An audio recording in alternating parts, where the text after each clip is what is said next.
નમસ્તે વિદ્યાર્થી મિત્રો, જય શ્રી કૃષ્ણ। શ્રી યુનિવર્સલ સ્કૂલ દ્વારા આયોજિત ઓનલાઈન લેક્ચરમાં આપ સૌનું હાર્દિક સ્વાગત છે। ધોરણ 4 ગણિત વિષયમાં આપણે ત્રીજા સત્રની રિવિઝનની શરૂઆત કરેલી છે, જેમાં સ્વાધ્યાય 8 લેક્ચર નંબર 3 માં આજે આપણે બીજા દાખલાઓનો અભ્યાસ કરીશું। અને સ્વાધ્યાય 8 ગાડું અને પૈડા કે જે તમને નામ સાંભળતા જ હવે તો ખ્યાલ આવી ગયો હશે કે કેને લગતું સ્વાધ્યાય છે, તો કે વર્તુળને લગતું। તો વર્તુળ છે એ શેના વડે દોરી શકાય, આજે આપણે એ શીખીશું। અને વર્તુળ દોરવા માટે કઈ કઈ વસ્તુઓનો ઉપયોગ થાય છે, તમારે વર્તુળ દોરવા માટે શું લેવું પડશે, તમે બધાએ તમારી સ્વાધ્યાય પોથીમાં વર્તુળ દોરેલા છે આઈડિયલ બુકમાં, એટલે હવે તમને ખ્યાલ આવી ગયો હશે કે વર્તુળ છે એ પરિકરની મદદથી દોરી શકાય છે। અને આપણે શીખી ગયા કે હાથથી દોરેલા વર્તુળ કરતાં પરિકરથી દોરેલા વર્તુળ છે એ ખૂબ જ સારા અને વ્યવસ્થિત લાગે છે, કારણ કે પરિકર વડે એક ચોક્કસ માપનું વર્તુળ દોરી શકાય છે। તો આજે આપણે આઈડિયલ બુકના સ્વાધ્યાય 8માં દાખલા નંબર 19 છે એ શીખીશું। કે દાખલા નંબર 19 માં કીધું છે કે માપપટ્ટી અને પરિકરની મદદથી નીચેની ત્રિજ્યાના માપના વર્તુળ દોરો। હવે માપપટ્ટી એટલે કે સ્કેલ, તમારી પાસે પણ સ્કેલ હશે જ, બરાબર। હવે સ્કેલ છે એની ખાસ જરૂર પડે, કારણ કે આપણને નીચેની ત્રિજ્યાના માપના વર્તુળ કીધા છે, તો ત્રિજ્યાનું માપ આપણે કેમાં લઈએ, તો કે સ્કેલમાં જ લેવું પડે, બરાબર। હવે પરિકરની મદદથી, તો તમારે પણ તમારી પાસે પરિકર હશે કે જેમાં એક બાજુનો ભાગ છે એ આ રીતના સોય વાળો એટલે કે અણીવાળો ભાગ હશે, અને બીજી બાજુ તમારે તમારી પેન્સિલ લગાવવી પડે, બરાબર। હવે તો આપણને માપ આપેલું છે કે 2 સેન્ટીમીટરના માપની ત્રિજ્યાવાળું વર્તુળ દોરો। તો તમને કેમ ખ્યાલ આવશે કે આ 2 સેન્ટીમીટરના માપની જ ત્રિજ્યા છે? હવે ત્રિજ્યા કોને કહેવાય, વ્યાસ કોને કહેવાય, એ આપણે એકદમ પાક્કી રીતે શીખી ગયા, બરાબર। આગળના લેક્ચર નંબર 1 માં અને 2 માં આપણે ત્રિજ્યા, વ્યાસ, જીવા આની બધી વ્યાખ્યાઓ શીખેલા। તો ત્રિજ્યા એટલે શું, તો કે જે વર્તુળમાં જે રેખાખંડનું એક અંત્ય બિંદુ છે એ વર્તુળનું કેન્દ્ર હોય, એટલે કે આ રેખાખંડ છે એનું એક અંત્ય બિંદુ કયું છે, તો કે વર્તુળનું કેન્દ્ર હોય, અને બીજું અંત્ય બિંદુ વર્તુળ પર આવેલું હોય એ રેખાખંડને વર્તુળની ત્રિજ્યા કહેવાય છે। આ ધારો કે ત્રિજ્યા છે, ત્રિજ્યાનું માપ શું કીધું છે આપણને, તો કે 2 સેન્ટીમીટર। તો 2 સેન્ટીમીટરની ત્રિજ્યાના માપનું વર્તુળ દોરવું હોય તો આપણે સૌપ્રથમ તો શું કરીએ, તો કે આપણે આપણા પરિકરમાં છે એ પહેલા તો પેન્સિલ લગાવીએ, બરાબર। પેન્સિલ અને આ સોયવાળો ભાગ છે એ એક જ સરખી રીતના આવવો જોઈએ। આ પછી ઊંચા નીચું હોય, આનું બરોબર લેવલ ન હોય તો તમારું વર્તુળ વ્યવસ્થિત રીતે દોરાઈ શકે નહીં। હવે તમને કીધું છે કે ત્રિજ્યાના માપના વર્તુળ દોરવાના, ત્રિજ્યાનું માપ છે 2 સેન્ટીમીટર, તો તમે એ 2 સેન્ટીમીટરનું માપ કેમાં લેશો, તો કે માપપટ્ટીમાં, એટલે કે તમે તમારી સ્કેલમાં લેશો।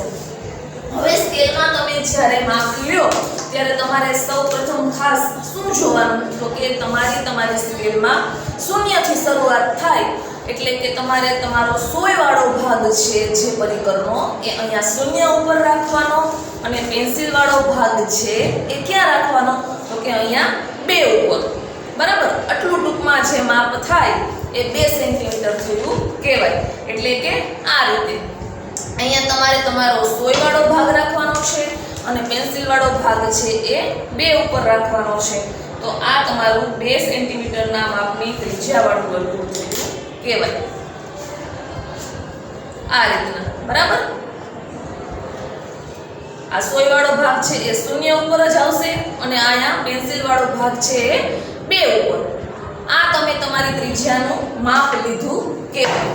હવે તમારે શું કરવાનું છે, તો કે તમારે તમારી બુકમાં સૌપ્રથમ તો એક કેન્દ્ર નક્કી કરી લેવાનું છે। ધારો કે મેં આ કેન્દ્ર નક્કી કરી લીધું। હવે તો કે તમારે એ કેન્દ્ર ઉપર તમારો આ સોયવાળો ભાગ રાખવાનો છે, અને ત્યારબાદ તમારે આ જો 2 સેન્ટીમીટરની ત્રિજ્યા છે, બરાબર। પછી તમારે આ રીતના ધીમે ધીમે તમારું પરિકર છે એને ફેરવવાનું ફેરવતા હોય અને તમારું પરિકર આમ ખસી ગયું તો એટલા માટે જ આપણે આ કેન્દ્ર કરવાનું કહીએ છીએ કે સૌપ્રથમ પરિકરથી જ્યારે વર્તુળ દોરીએ ત્યારે આપણે એક કેન્દ્ર નક્કી કરી લઈએ. હવે ધારો કે આપણું પરિકર ખસી ગયું, બરાબર, આપણો હાથ હલી ગયો તો હવે ફરીથી આપણે પરિકર ક્યાં રાખવું આપણને ખ્યાલ ન હોય. પણ જો આપણે આ કેન્દ્ર નક્કી કરેલું હોય તો આપણે એના ઉપર ફરીથી આપણો આ પરિકરનો સોયવાળો ભાગ રાખી શકીએ અને આપણે આપણું આ છે જે વર્તુળ એને પૂરું કરી શકીએ. બરાબર. હવે આપણે ધારો કે માપવું હોય કે અહીંયાથી અહીંયા સુધી સ્કેલ વડે માપી લઈએ તો સ્કેલમાં તમારે જે શૂન્યવાળો ભાગ છે એ અહીંયા આવવો જોઈએ અને અહીંયા 2 આવવા જોઈએ. તો આ તમારું 2 સેન્ટીમીટરના માપની ત્રિજ્યાવાળું વર્તુળ સાચું ગણાય. હવે જો તમારે વર્તુળ દોરાઈ ગયા બાદ ખાસ ત્રિજ્યા દર્શાવી દેવાની. ત્રિજ્યા આ રીતના દર્શાવી એટલે કે ત્રિજ્યા દોરી અને ચેક કરી લેવાની કે આપણને 2 સેન્ટીમીટરના માપના વર્તુળની ત્રિજ્યા દોરવાનું કીધું છે તો આ ત્રિજ્યાનું માપ 2 સેન્ટીમીટર જ છે. જો 2 થી વધી જતું હોય તો એ વર્તુળ ખોટું પડે, કારણ કે આપણને 2 સેન્ટીમીટરના માપની ત્રિજ્યા દોરવાનું કીધું છે તો આપણે ખાસ આ ત્રિજ્યાનું માપ ચેક કરી લેવાનું એટલે આપણું વર્તુળ સાચું. હવે ત્યારબાદ બીજું છે કે 3.5 સેન્ટીમીટર 3.5 સેન્ટીમીટરની ત્રિજ્યાવાળું વર્તુળ દોરવાનું છે. તો હવે આપણે શીખી ગયા એ જ પ્રમાણે સૌપ્રથમ તો આપણે આપણા કોરા પેજમાં એક શું નક્કી કરી લેવાનું તો કે એક વર્તુળ દોરવું છે તો એના માટે એક કેન્દ્ર નક્કી કરી લેવાનું કે આ એનું કેન્દ્ર થશે. બરાબર. ત્યારબાદ શું કરવાનું તો કે આપણે આપણા પરિકરમાં છે પેન્સિલ લગાવેલી છે એમાં 3.5 સેન્ટીમીટરના માપની ત્રિજ્યા દોરવી છે. તો હવે શું કરવું પડશે તો કે આપણે આપણી સ્કેલમાં ફરીથી 3.5 નું માપ લેવાનું છે. તો 3.5 એટલે એ કઈ રીતના લેવાય તો કે 3.5 એ કઈ રીતના લેવાય તો કે તમારી સ્કેલમાં આ રીતના જુદા જુદા અંકો દર્શાવેલા છે કે 0 થી શરૂઆત થઈ છે, પછી નાના નાના 4 લીટા એક મોટો લીટો એટલે એ 0.5 કહેવાય. બરાબર. ત્યારબાદ ફરીથી નાના નાના 4 લીટા એક મોટો લીટો એટલે એ 1 સેન્ટીમીટર અહીંયાથી અહીંયા સુધીનું અંતર થયું. બરાબર. ત્યારબાદ 2 3 હવે 3.5 કીધું છે એટલે 3 પછી તમારે નાના નાના 5 લીટા ગણી લેવાના એ 3.5 કહેવાય જે અહીંયા સુધી આવે. હવે તમે તમારી પરિકરમાં 3.5 કઈ રીતના માપશો તો કે સોયવાળો ભાગ છે એ અહીંયા 0 ઉપર રાખશું અને અહીંયા 3.5 છે એ આ રીતના અંદાજે આવી જાય છે. બરાબર.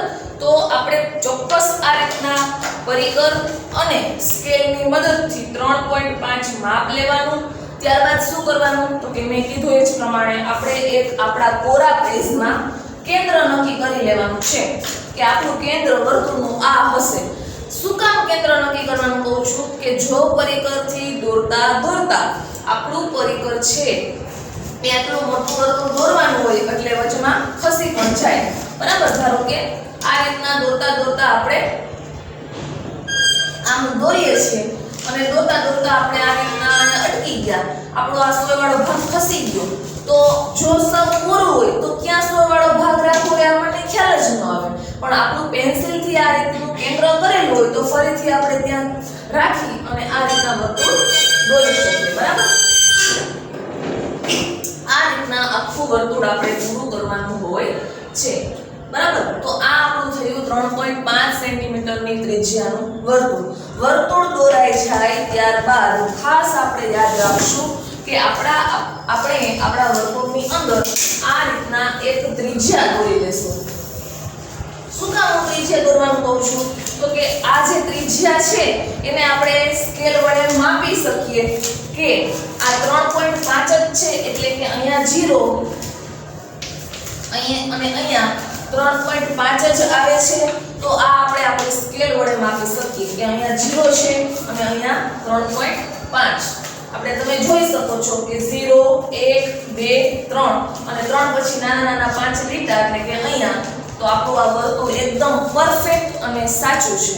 તમે પણ જ્યારે વર્તુળ દોરો ત્યારે ખાસ ત્રિજ્યા દોરી અને આ માપ છે એ તમારે ચેક કરી લેવાનું કે આપણને જે માપ અહીંયા પૂછેલું છે એ જ માપના ત્રિજ્યાવાળું વર્તુળ દોરેલું છે કે નાનું નથી થયું ને કે મોટું નથી થયું ને. આ પ્રમાણે જુદા જુદા માપના ત્રિજ્યાના વર્તુળ દોરવાના કે તો તમને તમારી સ્કેલમાં એટલે કે માપપટ્ટીમાં માપ છે એ ખાસ જોતા આવડવું જોઈએ. અને જ્યારે આપણે વર્તુળ દોરીએ ત્યારે માપ લેવા માટે આપણે આપણી માપપટ્ટીમાં શૂન્યથી જ માપ લેવાનું છે. ખાસ એ ભૂલ ન થાય એની કાળજી રાખવાની, કારણ કે જો શૂન્યથી માપ નહીં લઈએ અને 1 થી માપ લેશું તો એ આ માપ આપણું ખોટું પડશે. કારણ કે 0 થી 1 એટલે જ 1 સેન્ટીમીટર થાય. બરાબર. તો આ પ્રમાણે આપણને જુદા જુદા દાખલા નંબર 19 માં માપ આપેલા છે કે 3 સેન્ટીમીટર, 3.5 સેન્ટીમીટર.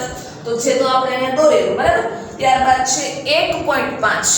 તો 1 અને 2 ની વચ્ચે જે મોટો લીટો આવે આપણી સ્કેલમાં એ 1.5 સેન્ટીમીટર કહેવાય. ત્યારબાદ 2.5 એટલે કે 2 અને 3 ની વચ્ચે જે મોટો લીટો આવે તે, અને 3.2 સેન્ટીમીટર. તો 3.2 તો 3.2 તમે કઈ રીતના દોરો? તો કે ધારો કે આ નાની નાની સ્કેલ અહીંયા દર્શાવું છું. આ 1, આ 2, આ ધારો કે અહીંયા 3. હવે તમને 1.2 કીધું હોય તો આ 1.2 કઈ રીતના થાય? તો કે અહીંયા 0 થી લઈ અને 1 સુધી તો 1 સેન્ટીમીટર થાય.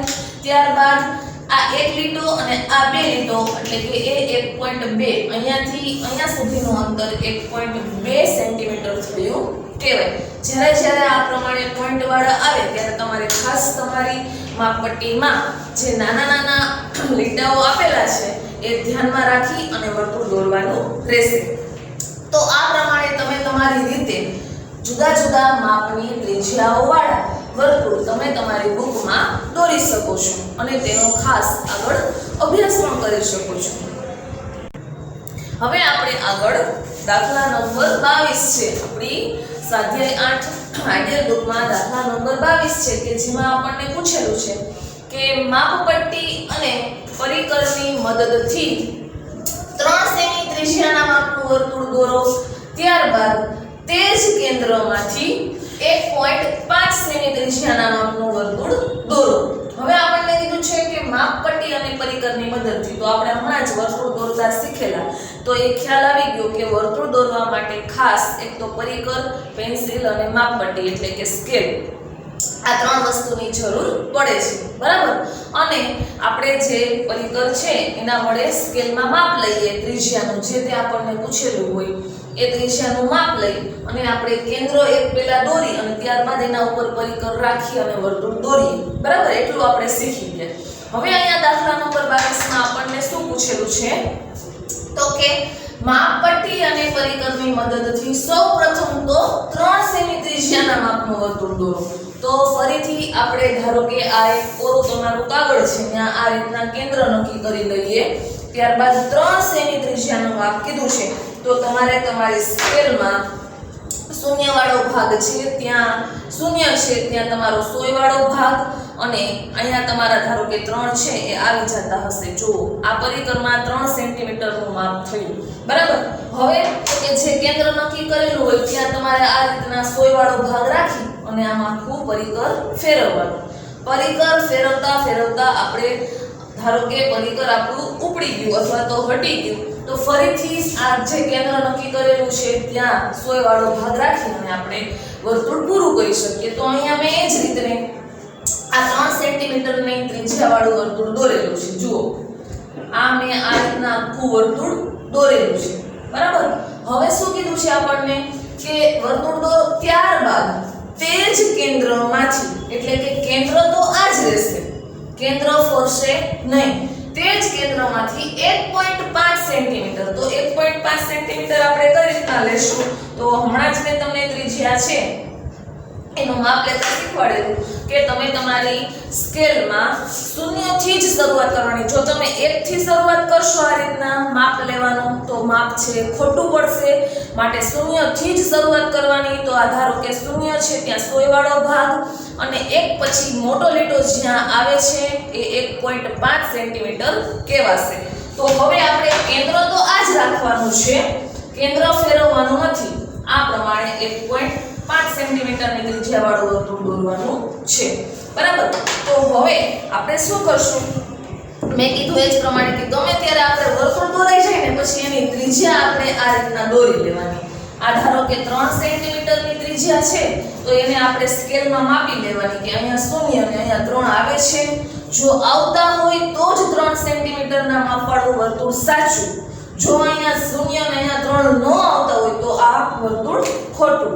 હવે ત્યારબાદ આપણે દોરી લઈએ 1.5. આ છે એ 1.5.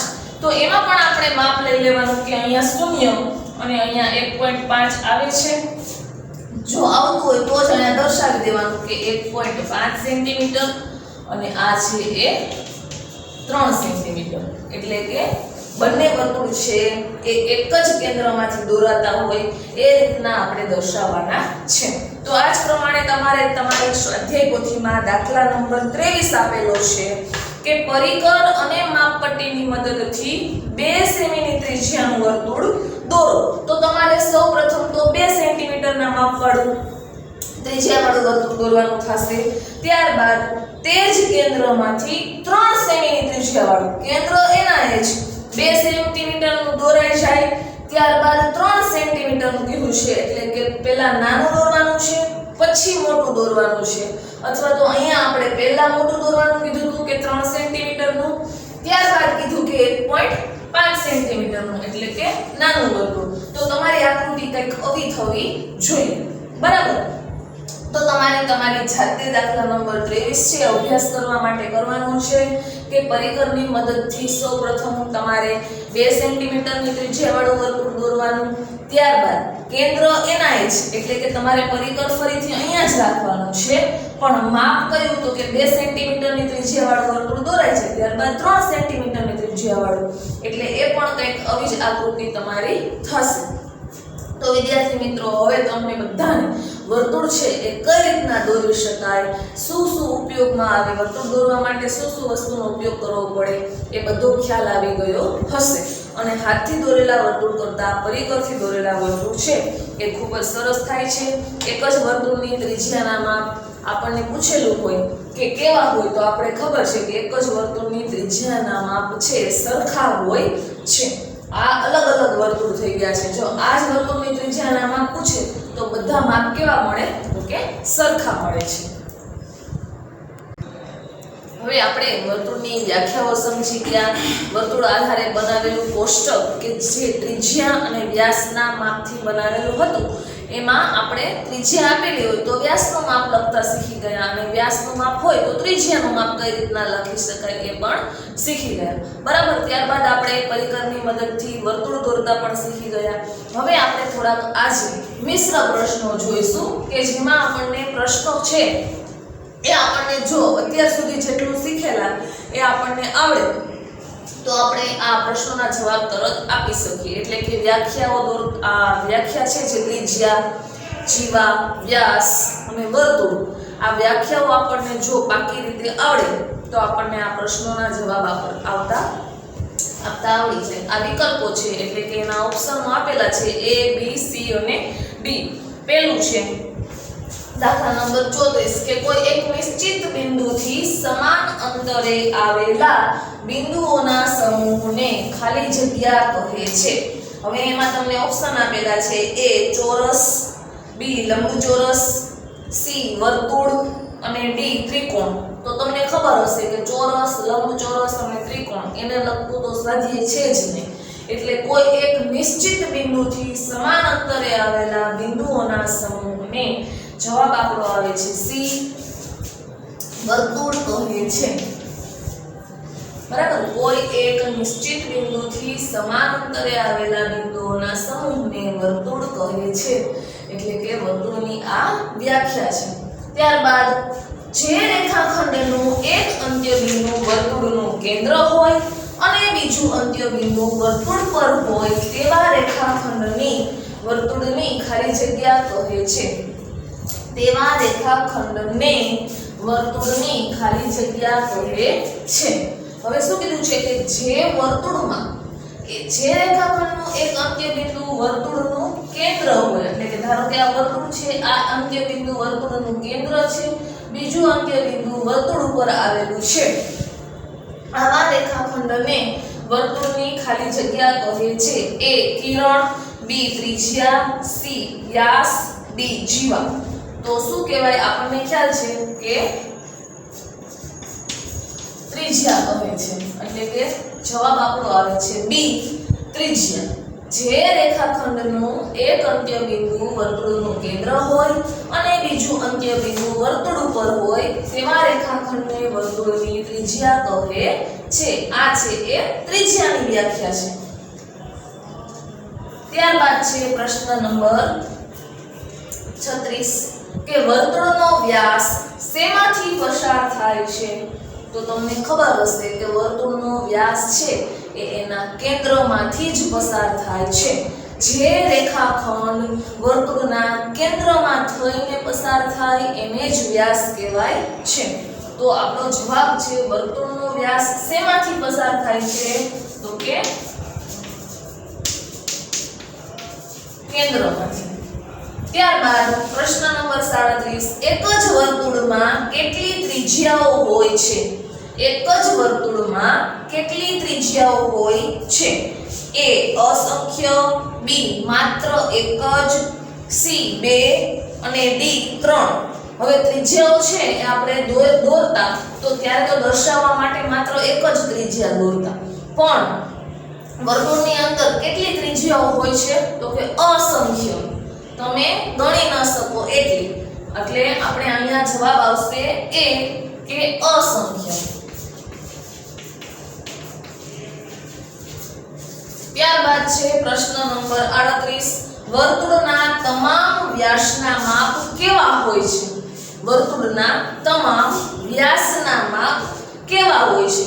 હવે એક જ વર્તુળ હોય એના બધાના વ્યાસ છે એના માપ કેવા હોય? તો કે આપણને ખ્યાલ છે કે સરખા હોય, પણ અહીંયા ઓપ્શન આપેલું છે કે નાના મોટા, B જુદા જુદા, C સરખા કે D આમાંથી એક પણ નહીં. તો આપણો જવાબ આવે છે C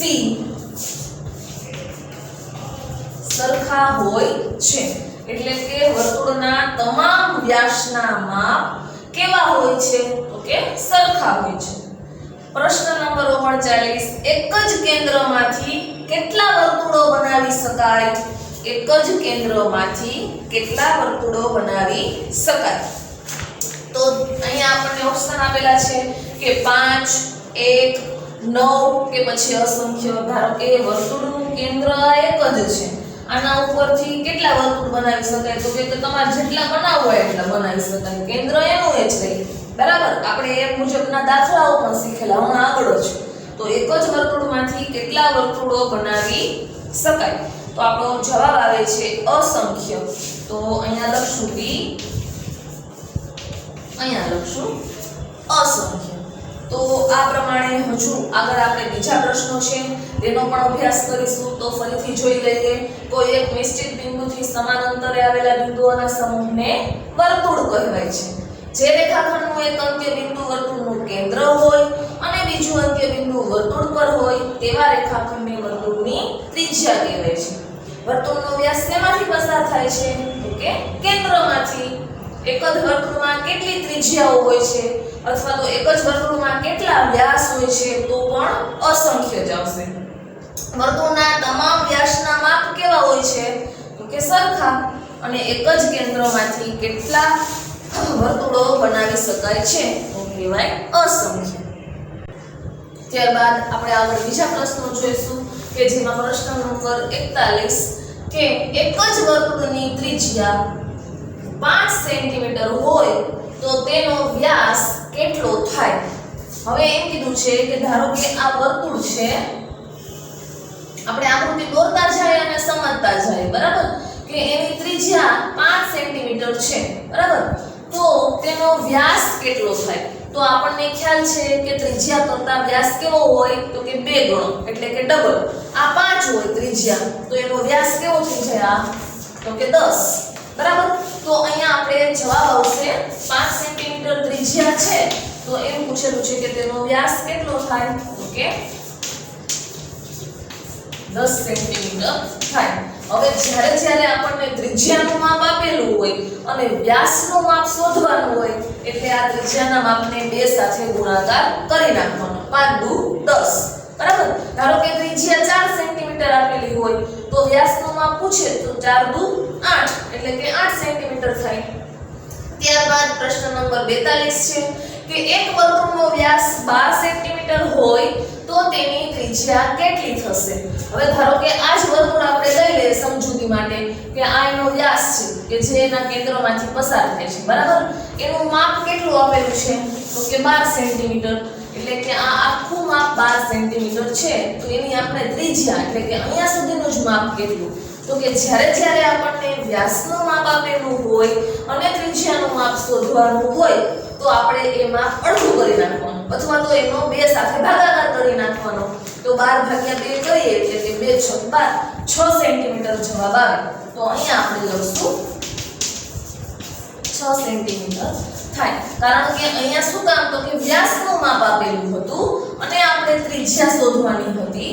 જ્યારે અહીંયા ત્રિજ્યાનું માપ આપેલું હતું અને આપણે વ્યાસ શોધવાનો હતો. તમારે તો માત્ર એક જ વસ્તુ યાદ રાખવાની કે ત્રિજ્યા નાની હોય અને વ્યાસ મોટો હોય. વ્યાસનું માપ આપેલું હોય તો એના અડધા કરી નાખીએ એટલે ત્રિજ્યાનું માપ મળી જાય અને જો ત્રિજ્યાનું માપ આપેલું હોય અને વ્યાસનું માપ મેળવવાનું હોય તો એને ગુણ્યા 2 કરી નાખવાના એટલે ડબલ. દરેક વર્તુળને કેટલા કેન્દ્ર હોય છે? દરેક વર્તુળને કેટલા કેન્દ્ર હોય છે? જવાબ શું આવશે? માત્ર ને માત્ર એક જ. કારણ કે કેન્દ્ર છે એ કાંઈ એકથી વધારે હોય નહીં. દરેક વર્તુળને માત્ર ને માત્ર એક જ કેન્દ્ર હોય છે. એક જ વર્તુળની બધી ત્રિજ્યાના માપ કેવા હોય છે? હમણાં જ આપણે આગળ શીખી ગયા. બધી ત્રિજ્યા પૂછે કે બધા વ્યાસ પૂછે, જવાબ શું આવશે તો કે સરખું.